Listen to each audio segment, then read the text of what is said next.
할렐루야. 오늘 우리 백주감사절을 지키라라는 제목으로 함께 말씀을 나눌 때 깨닫는 은혜가 있기를 바랍니다. 요즘은 시간이 얼마나 빨리 지나가는지 멀미가 들 정도입니다. 월요일인가 싶으면 금세 주말이고 또 바쁘게 주일을 보내면 또 금세 한 주가 지나갑니다. 그런 가운데에서 이 백주절을 맞으면서 제 안에 드는 생각은 쉼표와 물음표와 느낌표였습니다. 백주절 때문에 잠깐 멈춰서서 나는 오늘 요즘 어떻게 살아가고 있느냐 한번 제 자신에게 묻게 되었습니다. 그리고 하나님의 은혜를 다시 한번 되새겨보는 그런 시간을 갖게 되었습니다.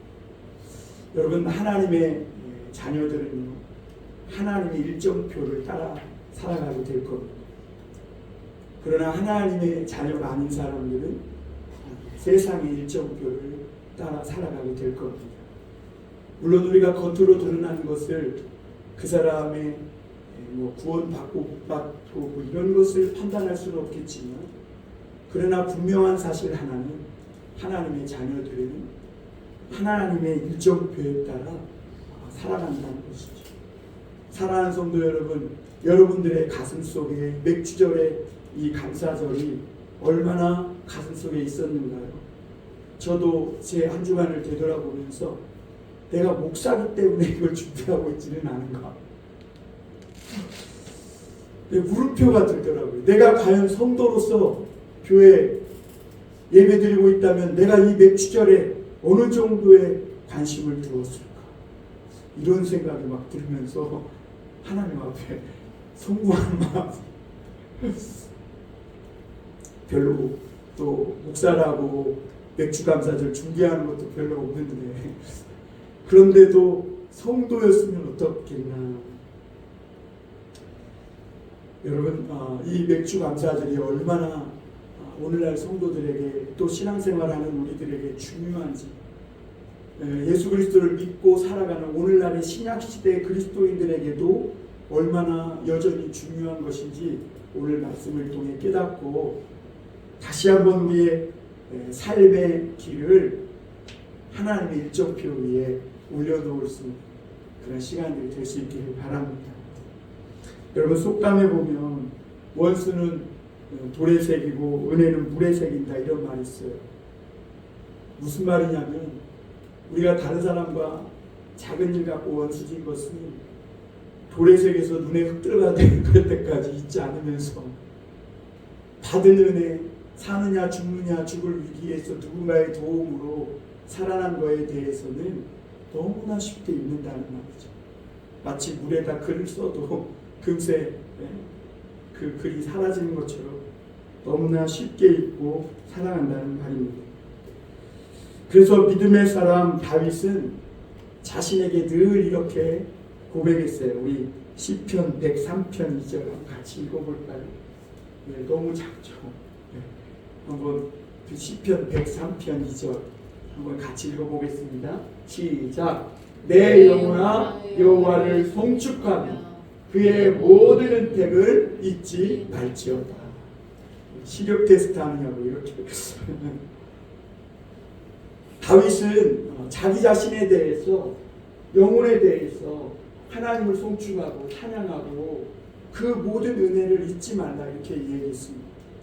왜 그러냐면 사람이라는 이 존재가 본래가 배은망덕한 존재, 배은망덕한 존재. 하나님의 은혜를 잊어버리고 너무나 쉽게 범죄하고 하나님을 떠나는 사람들이 바로 우리 사람이라는 흙으로 된 존재입니다. 그래서 다윗은 이 인간의 습성을 너무나 잘 알았기에 날마다 자기 자신 영혼에게 소통한 거예요. 하나님의 은택을 잊지 말지어다. 여러분, 우리도 믿음의 장수가 되기 위해서 우리 자신들을 향해 하나님의 은혜를 잊지 말라고 날마다 선포하며 살아가실 수 있기를 바랍니다. 여러분, 은혜를 잊으면 감사할 수 없습니다. 특별히 하나님의 은혜를 기억하며 감사한 삶을 살아가는 것이 성도들에게는 얼마나 중요한지 모릅니다. 제가 한 가지 더 우리 성도님들께 여쭤보고 싶은 말씀이 있습니다. 여러분, 요즘 여러분은 삶에 만족하십니까? 만족하고 있다면 몇 프로나 만족하고 있습니까? 만약에 내 삶에 만족감이 별로 안 된다 그러면 하나님께 대한 감사의 온도가 낮은 거예요. 감사의 온도가 높으면 높을수록 환경이 어떻든지 상황이 어떻든지 우리의 영혼은 하나님께 대한 그 은혜로 인해서 만족감이 충만하게 된다는 것이죠. 여러분, 오늘 여러분의 그 불만족스러운 마음들이 하나님께 대한 감사로 말미암아 어떤 상황에 대해서, 어떤 환경에 대해서, 내가 살아가는 모든 상황 속에서 만족함으로 충만하실 수 있게 되기를 주님의 이름으로 축원합니다. 여러분, 오늘날은 많은 사람들이 이 맥주 감사절을 지켜야 하느냐 말아야 하느냐 의견이 분분합니다. 왜냐하면 농경 시대가 이미 지났고 많은 사람들이 대도시에 살고 농사도 짓지 않는데 맥주 감사절, 밀과 보리를 수확하고 하나님 앞에 감사드리는 이 절기를 굳이 지켜야 되느냐, 3500년 전에 모세가 하나님 앞에 받은 율법 아니냐, 이렇게 이야기하는 사람들이 많이 있습니다. 그런데 여러분, 오늘 이 맥주절은 예수 그리스도를 믿는 21세기 그리스도인들에게도 아주 중요한 의미를 갖고 있음을 우리에게 가르쳐주고 있습니다. 맥주절은 유월절, 초막절과 함께 이스라엘 백성이라면, 하나님의 사람들이라면 반드시 지켜야 하는 3대 절기 중에 하나였습니다. 제가 여러 번 지난주에도 얘기했지만 맥주절의 이름은 여러 가지예요. 밀과 보리를 수확하고 하나님 앞에 드렸다고 해서 맥주절 이렇게 이야기하지만, 처음에 수확하고 그 처음 열매를 하나님 앞에 드렸다 해서 초실절이라고도 해요. 그러니까 이것을 내가 처음 난 것을 내가 먹지 않고 이것이 하나님께 주신 것이라는 것을 처음 익은 그 열매를 바침으로 하나님의 은혜에 감사하는 것이죠. 그래서 첫 열매를 드린다, 이런 얘기를 하는 겁니다. 그리고 6월절 다음 날부터 7일씩 7주간이 지난 후에 절기가 있다 해서 77절이라고 합니다. 77절, 맥주절을 77절. 그리고 그 6월절이 지나고 7일씩 7주간이 지난 다음 날 50일째 되는 날 맥주절이 온다고 해서 오순절이라고도 하는 것입니다. 그래서 초실절, 맥주절, 오순절, 77절, 이게 다 같은 말이에요. 성경에서 레위기에는 77절로 나오고 민수기에는 맥주절로 나오고, 이게 다 같은 이야기라는 얘기입니다. 그 맥주절은 추수를 넘어서 믿는 자들에게 아주 중요한 의미가 있는데요. 여러분, 이 히브리 사람이 애굽에서 종노릇하며 살다가 하나님 앞에 건짐을 받죠. 구원을 받죠. 요즘 우리가 출애굽기를 묵상하고 있는데, 하나님은 그 이스라엘 백성들을 건지기 위해서 하늘과 땅을 흔드시면서 무려 10가지 기적이나 일으켜서 구원해 내시는 것을 볼 수 있습니다. 하나님이 우리를 위한 구원이 얼마나 놀라운 구원인지를 알 수가 있죠. 그리고 나서 시내산에 50일째 도착해서 하나님께 그 율법을 받은 날이 바로 맥주절입니다. 그리고 이 맥주절은 그냥 그런 역사적인 날로 끝나는 게 아니라 신약시대로 넘어가서 그 마가의 다락방에 모였던 120문도가 성령을 받은 성령 강림절이 바로 이 오순절 맥주절입니다. 이건 뭘 의미하고 있냐면, 원래 히브리 사람들이, 하나님을 몰랐던 사람들이 하나님의 은혜로 구원을 받고 첫 열매로 하나님의 백성이 된 것을 기념하는 날이 맥주절이에요. 그리고 신약시대에 와서는 주님의 제자들이 예수님이 십자가를 질 때 다 도망갔잖아요.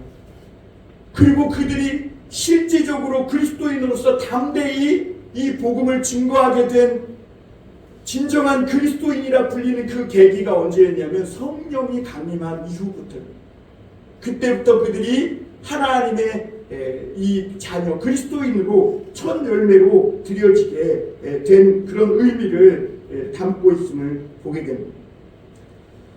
그러면 이 초기 우리 한국교회는 이 맥주절을 어떻게 지켰을까? 여러분, 우리가 이 맥주절을 지키는 게 어떤 사람은 뭐 교회가 헌금을 거두려고 한다, 뭐 별 얘기를 다 해요. 그런데 여러분, 이 맥주절은 중간에 생긴 게 아니라 선교사님들이 한국 땅에 오셔서 초기 복음을 전해주신 그 선교 초기부터 맥주절을 지켰는데, 한국 신자들이 원래 신앙이 좋았어요. 그래서 이 맥주절을 지키게 된 거예요. 어떻게 지키게 되었냐면, 우리나라는 옛날에 이모작을 했습니다. 그렇죠, 권사님? 이모작을 했죠. 봄철에는요 보리를 했어요. 보리. 그리고 가을철에는 쌀을 수확해 이모작을 했습니다. 그래서 이 봄철에 보리를 뿌리씩 뿌리고 여름철에 수확을 해서 그 여름에 그 보리 수확한 것을 하나님 앞에 바치면서 초기 우리 한국교회 성도들은 맥주절을 지킨 거예요. 그러니까 성경의 말씀을 한국교회 상황에 맞게 적용해서 이 모든 것이 하나님의 은혜라고 맥주감사절을 지키며 하나님께 예배하고 기도하는 것이죠. 그래서 여러분, 7월 첫째 주일 한국교회는 맥주절을 지키게 되고 6월에 보리수확을 하고, 그래서 여러분, 오늘 이 맥주절 지키라는 이 하나님의 말씀이 담고 있는 그 진리가 무엇인지를 깨닫고, 왜 오늘 우리는 이 21세기를 살면서도 맥주절을 지켜야 하는지, 그 의미가 무엇인지 우리가 깨닫는 소중한 시간이 될 수 있기를 바랍니다. 먼저 생각할 것은 시대는 급변하지만 진리는 변하지 않는다는 겁니다. 할렐루야. 여러분, 진리는 변하지 않아요. 시대는 조선시대, 고려시대, 뭐라 그래? 독재시대라 그래요? 하여튼 그런 시대를 지나 오늘 우리가 이렇게 자유롭고 권사님 기도대로 평화로운 그런 시대를 살고 있는데, 시대가 요즘 얼마나 빨리 변하는지, 요즘 연세 드신 분과 젊은 사람들의 그 세대 차이가 굉장히 간격이 벌어질 정도로 급변하고 있는 게 사실입니다. 그런데 그런 시대 속에서 우리가 살아가고 있는데 굳이 3500년 전에 하나님이 모세와 이스라엘 백성에게 주셨던 그 맥주절을 지켜야 하느냐 반문합니다. 그리고 실제로 오늘날 보면 농사 짓는 성도들이 거의 없어요. 여기에 그냥 집에서 찬거리로 먹으려고 그렇게 조금씩 농사 짓는 분들은 있어도 농사를 본업으로 하는 분 여기 없잖아요. 지금 우리도.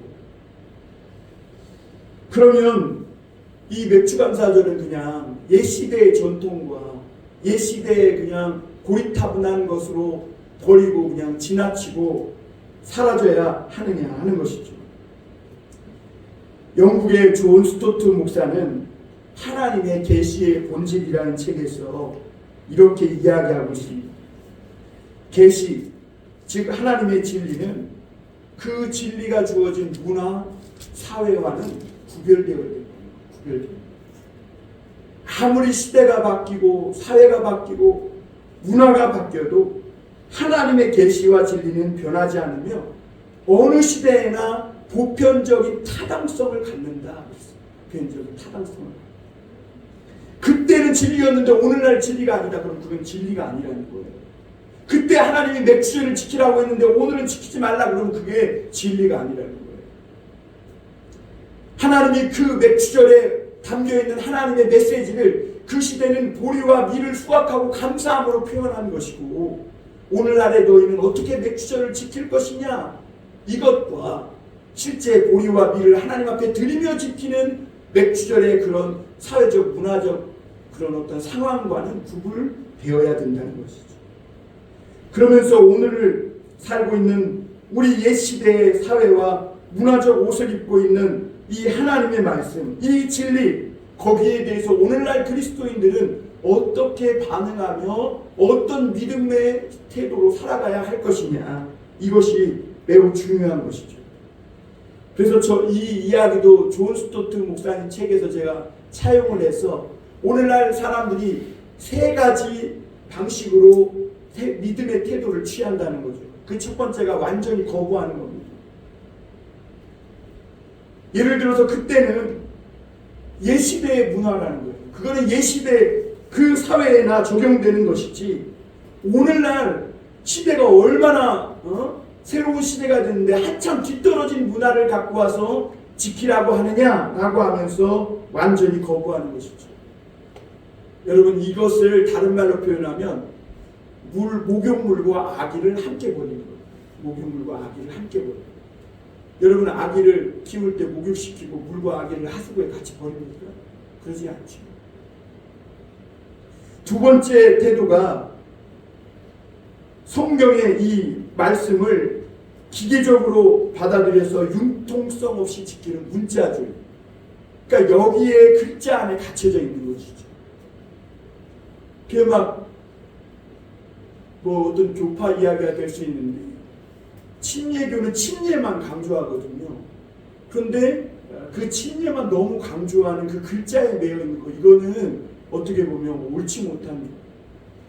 그러니까 융통성, 어떤 기계적으로 받아들이는 딱딱한 문자주의, 이것은 하나님의 본래의 본질적인 진리와 또 오늘날 그 시대가 살아가고 있는 문화, 그런 사회와 혼동하는 거예요. 그래서 똑같이 하나님의 말씀에만 권위를 부여해야 되는데, 오늘 그런 사회 질, 어떤 문화적 환경 이런 거에도 똑같은 권위를 부여하는 거예요. 예를 들면 여러분, 오늘날 이 예배가 권위가 있는 건 사실이지만 하나님만큼 권위가 있는 게 아니에요. 오직 이 유일한 진리는 하나님뿐이시고요. 그래서 이 예배의 형식은 얼마든지 바뀌어 나갈 수 있다는 것이죠. 그런데 이 예배가 어떤 예배 형식이 마치 하나님의 어떤 대단한 권위를 가진 것처럼 생각하니까 옛날에는 드럼도 못 치고요, 통기타도 못 치고, 교회를 오른쪽에 놓냐 왼쪽에 놓냐 그것 때문에 막 교회가 두고 갈라져서 피아노를 반으로 가려고 막 그런 일들이 있었던 거예요. 그러니까 진리와 어떤 사회, 어떤 문화, 그런 환경 상황과 구분을 못한 것이죠. 이것은 아기와 목욕물을 집에 같이 보관하는 거예요. 그래서 아기 씻긴 물이라고 막 성수라고 그걸 막 먹고 마시고 그럴 수 있으니까요. 그러면 안 되겠죠. 그리고 또 한 가지는 이 존 스토트 목사님 이 책에서 더 오늘날의 그리스도인들은 더 분별력 있는 신앙적 태도를 요구하면서 그것을 조금 이렇게 어려운 표현으로 썼는데, 문화적 조옮김을 해야 된다, 이런 표현을 썼어요. 문화적 사회적 조옮김을 해야 된다. 여러분, 우리가 노래를 부르다 보면요, 어떤 노래는 너무 높아. 나는 높은 음이 안 올라가요. 그럼 어떻게 해요? 키를 낮춰서 부르면 되는 거예요. 그렇죠? 그러듯이 하나님의 진리도 마찬가지입니다. 그 진리 때문에 젊은 세대를 이해 못한다고 젊은 세대의 문화를 터부시하니까 오늘날 교회에 젊은 세대들이 있어요. 젊은 세대들은 또 우리 옛날 믿음의 선조들이 불렀던 그런 찬송가에 대해서 매력을 못 느끼니까, 은혜를 못 받는다고 막 터부시하니까 어른들과 젊은 세대 간에 신앙적 괴리감이 생겨나기 시작한 것이죠. 여러분, 문화적 조옮김이라는 것이 무슨 말이냐면, 앞서 말씀드렸듯이 성경의 이 본래 진리와 그 진리가 주어졌던 문화, 어떤 사회, 어떤 상황, 이런 것들 있잖아요. 이런 것들을 분리하는 겁니다. 그래서 진리는 동일하지만 시대의 변화에 따라 그 진리에 오늘날 우리 시대에 맞는 문화적인 옷을 입히고 사회적인 옷을 입히는 거예요.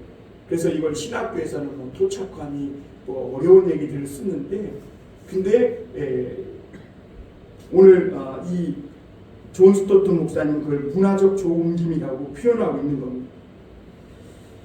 이런 거를 제가 가만히 생각해 보면 우리 믿음의 선배들이 옛날 1900년대 100년 전에 우리 신앙의 선배들이 얼마나 지혜로운지 알 수 있어요. 그때는 지금보다 훨씬 못 먹고 못 입고 못 살고 그랬지만 믿음의 우리 선조들이 얼마나 지혜로웠는지 그것을 성경에 이거는 이스라엘 역사 속에서나 있는 일이야 옛날 오래전 일이야 이러면서 이 맥주절을 거부하고 버려버린 게 아니라 오늘날 한국 상황에 맞게 선교사님들의 말씀을 듣고 잘 적용해서 지키며 하나님께 감사하며 살아왔다는 것이죠. 그 하나님께 대한 감사의 삶이 녹아든 선조들로 인해서 우리나라가 오늘날 고난 기도한 것처럼 이렇게 평화롭고 또 은혜 받으며 사는 자유로운 나라가 될 수 있었던 것이죠. 그러므로 여러분 오늘날 우리 교회들도 시대가 바뀌고 사회와 문화가 바뀌었다 해도 오늘 하나님의 말씀의 진리를 오늘날 우리의 상황에 맞게 잘 지켜 조옮긴 해서 하나님 앞에 이 신앙을 지켜가며 살아가야 될 줄 믿습니다. 아무리 세상이 바뀌어도 맥주감사절이 담고 있는 이 하나님의 놀라운 진리 그 진리를 놓치지 말아야 될 줄 믿습니다. 온고지신 벚꽃창신이 그 말이에요. 온고지신이 뭐예요? 옛것을 익히고 새것을 안다 그랬고 벚꽃창신이 뭐예요? 옛법을 알므로 말미암아 새로움을 창조해낸다라는 뜻이죠. 그래서 옛것을 익히고 옛것을 알아야 그래야 새로운 시대의 지도자가 될 수 있다. 이렇게 말씀하고 있는 거예요.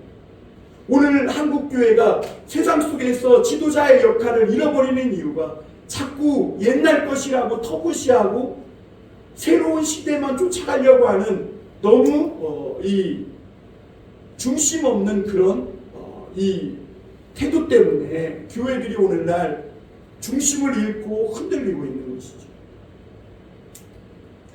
그러므로 여러분 우리는 봉담선한 목자교회는 맥주절에 담긴 하나님의 진리를 잘 익히고 지킴으로 교회가 세상을 쫓아가는 교회가 아니라 세상을 인도하는 교회 되어질 수 있도록 기도해 주시길 바랍니다. 또한 맥주절이 담고 있는 하나님의 계시, 그럼 이 말씀의 본질은 무엇인가? 그것은 한마디로 말하면 감사. 같이 해볼까요? 감사. 그래서 맥주 감사절 이런 겁니다. 맥주 감사절. 여러분 감사는요 시대가 아무리 변하고 시공간이 바뀐다 해도 변하지 않는 진리예요. 감사를 잘하는 사람이 최고 부자예요. 돈 많은 사람이 부자가 아니라 감사를 많이 할 줄 아는 사람이 최고 부자예요. 저는 교회에서 여러분들을 만나면서 다양한 종류의 사람을 보는데 크게 보면 작은 거에서도 엄청나게 감사하는 분들이 있고요. 또 어떤 분들은 아무리 주고 대단한 거 주는 건 아니지만 그리고 아무리 나눠도 감사할 줄 입에서 감사 소리가 안 나오는 사람이 있어요. 여러분 세상이 천박해지는 이유가 뭔지 아십니까? 감사를 잃어버리고 살 때. 여러분 오늘날 세상이 너무 천박해진 것 같아요. 너무 뉴스를 보면요 보기가 싫을 정도로 천박해요. 위아래도 없고 스승과 제자도 없고 부모도 없고 왜 이렇게 세상이 천박해집니까? 감사를 잃어버린 세대가 되고 있기 때문에. 여러분 세초부터 새말까지 하나님이 내 생명을 지키시고 내 삶을 인도하고 있다는 그것을 인정하고 감사하며 사는 삶. 지금까지 내가 누리고 온 모든 소출과 내 삶의 모든 시간들이 오직 하나님께로부터 왔다는 그 믿음을 가지고 감사하며 사는 삶. 그런 삶이 의미와 품격 있는 삶이며 하나님이 본래 창조하신 인간다운 삶의 본래 모습인 줄 믿으시길 바랍니다. 배은망덕한 모습은 하나님이 창조하신 모습이야. 여러분 그러므로 앞으로 시대가 우리 나라가 고꾸라져서 다시 농경시대로 갈지 더 세련되고 발전된 도시사회로 바뀔지 알 수 없지만 어떤 사회가 되든지 이에 상관없이 하나님이 우리에게 주신 이 맥주절을 지키면서 은혜에 감사하며 살아가는 이 삶에 초점을 맞추시고 살 수 있길 바랍니다. 거기에 초점. 그럴 때 그 사람이 바로 하나님의 백성이고 하나님과 언약을 맺은 구원받은 사람들의 증표라는 것을 잊지 마시길 바랍니다. 두 번째 생각해 볼 것은 소산을 주신 하나님께 감사하는 겁니다. 성경의 맥주절은 농사지은 밀의 첫 열매를 하나님께 바치는 절기입니다. 사실 이스라엘 백성들은요, 애굽에서 나온 후에 광야에서 하나님이 주신 그날 주시는 만나를 먹고 살았어요. 그러니까 얼마나 불안하겠어요. 우리가 번듯한 직장에 다녀서 매달 월급이 나오면 걱정할 게 없어. 계획도 할 수 있어요. 학교도 보내고 학원도 보내고 결혼도 준비하고 노년도 준비하고 할 수 있어요. 그러나 매일매일 다음날 어떻게 될지 모르는 만나를 먹고 산다. 그게 굉장히 불안하죠. 하나님이 내일 화나 갖고 만나 안 주시면 어떡해요. 내일 막 속풀이 갖고 갔는데 만나가 없어 갖고 공치면 어떡하나. 네? 이렇게 되는 것이죠. 그런데 하나님은 이 이스라엘 백성들에게 그 광야에서 만나를 주시는 삶을 계속한 게 아니라 그들에게 가나안 땅을 주셨고 거기에 정착하게 하셨고 거기에서 농사지어서 수확을 거두게 하십니다. 그래서 그 수확의 첫 열매를 이스라엘 백성들은 하나님께 감사드리며 드린 거예요. 왜? 자기네들의 본래는 본질은 종이었고 노예였고 그러다가 하나님의 은혜를 받고 하나님이 주시는 일용할 양식을 그날 먹으며 사는 그런 존재였는데 하나님이 우리 인간이라는 염려 많고 걱정 많은 그런 체질을 아시는 하나님께서 걱정할까봐 염려할까봐 땅도 주시고 농사져서 창고에 들여서 쌓아놓고 먹을 수 있도록 하나님이 은혜를 주셨으니 이게 얼마나 큰 은혜예요. 그래서 그 은혜를 기억하며 맥주절을 지킨 겁니다. 그런데 이 전적인 하나님의 은혜인 이 이스라엘 은혜를 입은 이스라엘 백성들이 그 가나안 땅에 점점 오래 살면서 그 은혜를 잊기 시작하고 그리고 이스라엘 백성들의 멸망은 그 감사를 잃어버리는 데서부터 그들의 삶이 품격도 잃고 의미도 잃고 천박해지고 그러다가 외세의 침략으로 말미암아 망하게 된 거예요. 성경의 내용이 그거예요. 여러분 이스라엘 백성들은 원래 광야에서 40년 방황하던 종이었습니다. 그런데 그들이 정착하고 가나안 땅에 소산을 먹은 것 전적인 하나님의 은혜죠. 물론 사람들은 말할 거예요. 이스라엘 백성들도 거기에 땀 흘리지 않았느냐. 맞습니다. 이스라엘 백성들도 수고하고 땀 흘려 얻은 수확이죠. 그러나 그 소산들은 땀 흘리고 수고했지만 그럼에도 그들을 지켜주신 하나님의 눈동자같이 지키시는 은혜가 있었고 하나님의 일하심이 있었기에 얻은 소산이었습니다.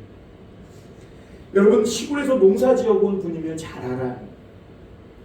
아무리 농부가 씨 뿌리고 밭 갈고 아무리 준비를 다 하고 또랑치고 가지 잡고 해도 하나님의 돌보심이 없으면 농부의 수고가 다 헛수고가 되고 말아요. 그걸 알아요 농부는. 그래서 하늘을 거스리며 살지 않아요. 오늘날 우리도 마찬가지입니다. 오늘날 우리 성도들은 농사를 짓지는 않지만 하루를 직장을 다니며 또는 기업을 운영하며 하루 바쁘게 수고하며 살아갑니다.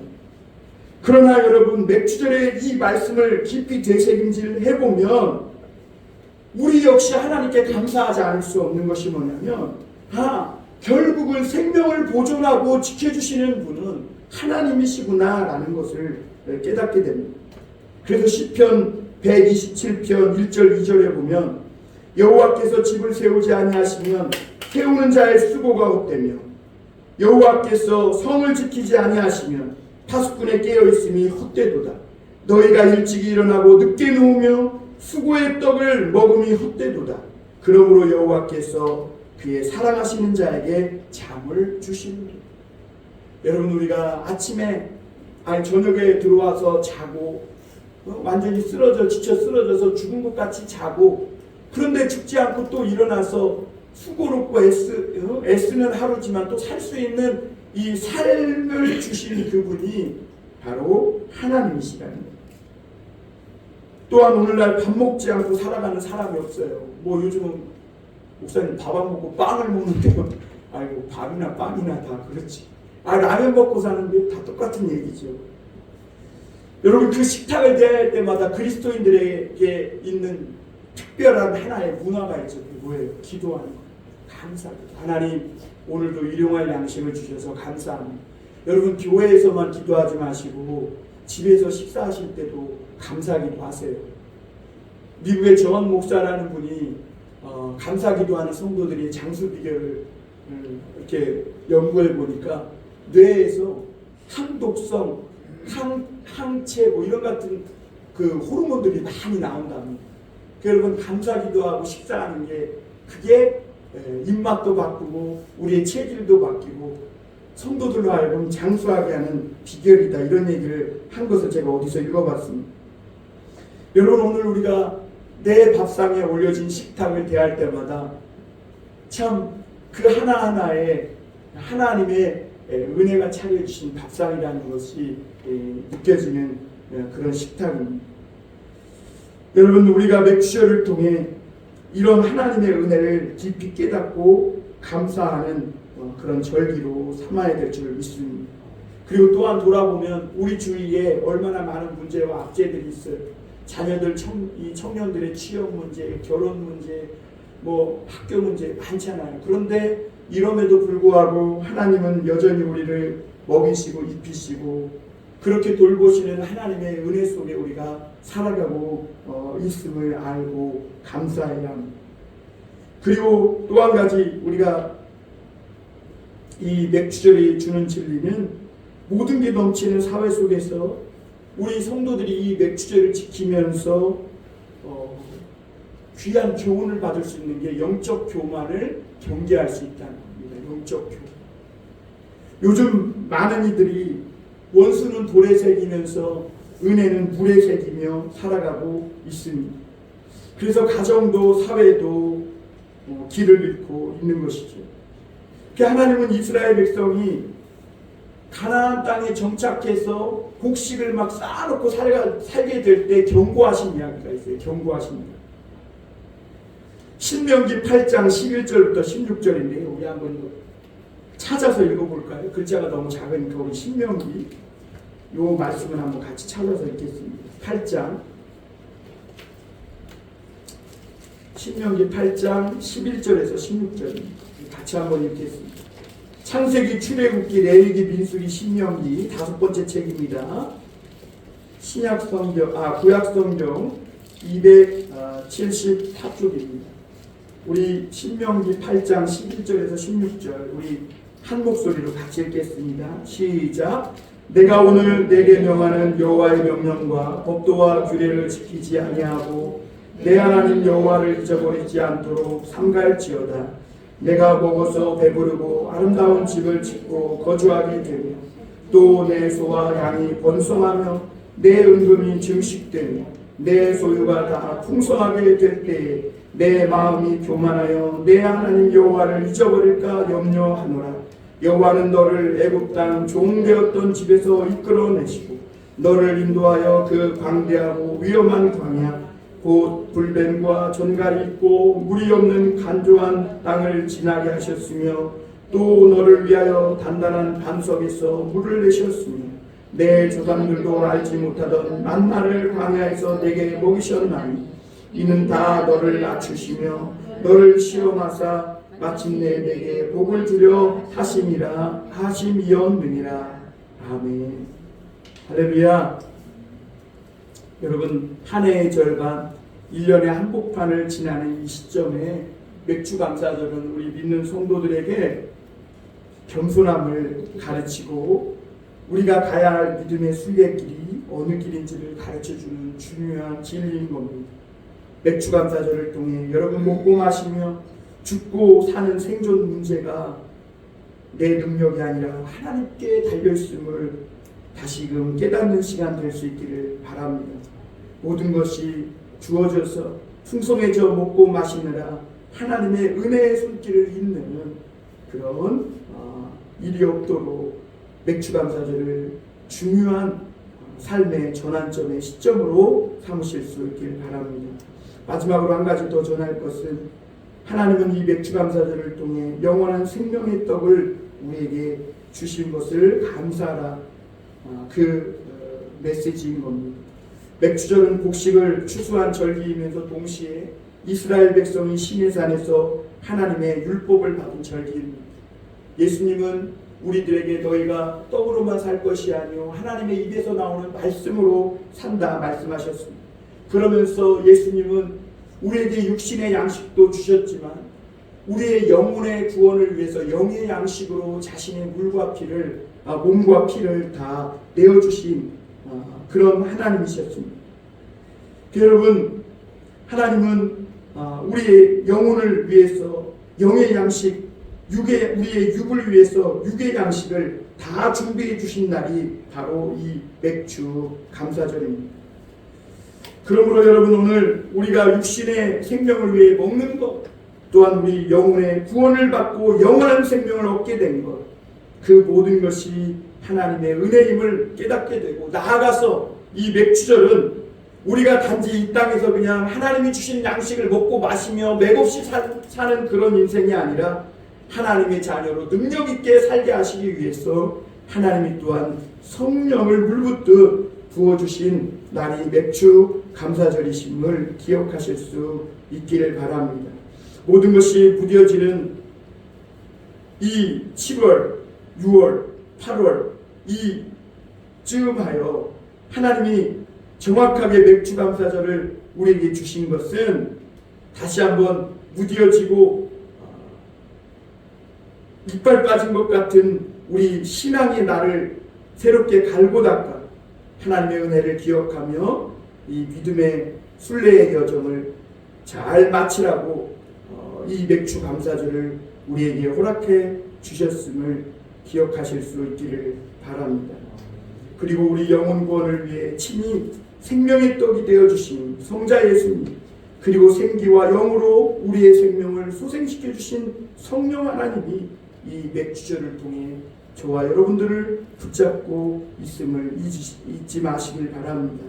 맥주절은 정확히 하나의 중간에 있음은 여기까지 믿음의 여정을 이끄신 주님의 은혜를 다시 한번 회고하고 올해의 끝까지, 아니요, 이 땅에 내 호흡의 마지막 숨을 거두는 그날까지 믿음의 여정을 승리로 완주하라는 하나님의 메시지라는 것을 여러분 기억하시고, 지난날 은혜를 베푸신 그 하나님을 잊지 않고 살아간다면 앞으로 어떤 두려움이 닥칠지라도 두려울 것 없을 것이고, 우리 믿음의 순례의 여정은 멈추지 않게 될 겁니다.